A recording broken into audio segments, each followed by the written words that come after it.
एक तरफ कांग्रेस कह रही है कि ये बदले की भावना, बदले की सियासत की जा रही है, बीजेपी पर इल्जाम लगाई, तो वहीं बीजेपी का भी अपना मौक़िफ़ है। फिलहाल आगे बढ़ लेते हैं। अदाकारा कंगना रनावत के दफ्तर में बीएमसी की इन्हदामी कार्रवाई के मामले में बॉम्बे हाईकोर्ट में आज समाअत है।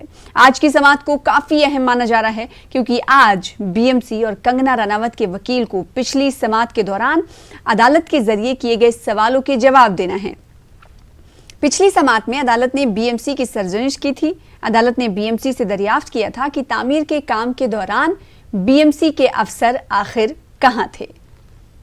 प्रशांत पांडे इस खबर पर हमारे साथ हमारे नुमाइंदे जुड़ रहे हैं क्योंकि हम देख रहे हैं कि बीएमसी और तो वहीं दूसरी तरफ अगर शिवसेना की बात करेंगे तो शिवसेना और कंगना रनावत के दरमियान जो टकराव है वो चल ही रही है। तो एक तरफ कोर्ट में भी ये मामला चल रहा है, कई हियरिंग्स भी हो चुकी हैं अदालत में, और अब आज की जो सुनवाई होने वाली है, समाअत होने वाली है, वो काफी अहम मानी जा रही है। अहम इसलिए क्योंकि बॉम्बे हाई कोर्ट में आज समाअत है और समाअत में बीएमसी और कंगना को अपने अपने जवाबात दाखिल करने हैं। प्रशांत हमारे साथ इस खबर पर मजीद अपडेट के साथ जुड़े हैं। प्रशांत, आज की कार्रवाई को किस तरीके से आप अहम देख रहे हैं और कितनी अहम ये कार्रवाई मानी जाए जब सुनवाई शुरू हो जाएगी? तो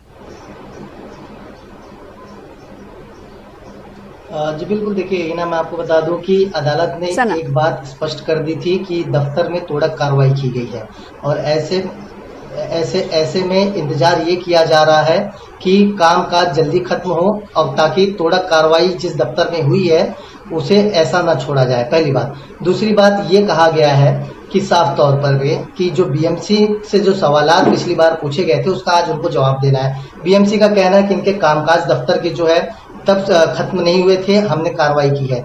वहीं इनके वकील ने कंगना के ये कहा है कि जनवरी में कामकाज खत्म हो गया था और कंपनी का नाम तक दे दिया गया। ऑरेंज एलएलपी इस नामक कंपनी ने पेंटिंग और कलर का जो है काम खत्म जनवरी में कर लिया था। उन्होंने तोड़क कार्रवाई इसलिए की क्योंकि शिवसेना और कंगना के बीच जो है जंग छिड़ चुके थे और इसी बात को ध्यान में रखते हुए आड़े हाथ संजय राउत को भी लिया गया था। उन्हें कोर्ट ने ये कहा था कि कंगना जो कह रही हो गलत है, लेकिन आप एक लीडर हो, आप उनके सवालों का इस तरह से जवाब देना आपको शोभा नहीं देता है। यानी कुल मिलाकर देखा जाए आज बीएमसी अपना पक्ष रखेगी, साथ ही साथ जो बातें कंगना की तरफ से उनके वकील ने कहा है वो भी अपने कागजात, अपने सारी चीजें सबूत जो है अदालत में रखेंगे। साथ ही देखना होगा कि संजय राउत ने अब तक अपना जवाब नहीं दिया है और अदालत ने उनको पार्टी बनाई और ये कहा था कि संजय राउत अपना जवाब अदालत में देंगे। तो इसलिए आज काफी अहम दिन माना जा रहा है। देखना ये होगा कि बीएमसी के जो कर्मचारी हैं वो अपना पक्ष क्या रखते हैं। जो एलिगेशंस बीएमसी ने लगाया है कि कामकाज जो है गलत तरीके से किया गया था वो कागजात आज अदालत में देना है। और सवाल जो बीएमसी ने पूछा था कि इतनी जल्दी में तोड़क कार्रवाई क्यों की गई, और अगर आपको ये लग रहा है कि तोड़क कार्रवाई करनी थी तो जब कामकाज हो रहे थे तो उस वक्त कार्रवाई क्यों नहीं की गई, उस वक्त जाकर रोका क्यों नहीं गया अगर गलत तरीके से हो रहा था। तो ये तमाम सवालात हैं जिनका जवाब आज बीएमसी देगी।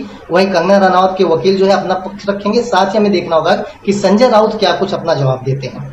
जाहिर सी बात, तो संजय राउत के जवाब पर भी सभी की निगाहें टिकी हुई हैं, तो वहीं बीएमसी क्या कुछ जवाब दाखिल करती है इस पर भी सबकी नजरें बनी हुई रहेंगी। मैं शुक्रिया प्रशांत हमारे साथ जुड़ने के लिए। आगे भी इस खबर पर आपसे अपडेट लेते रहेंगे।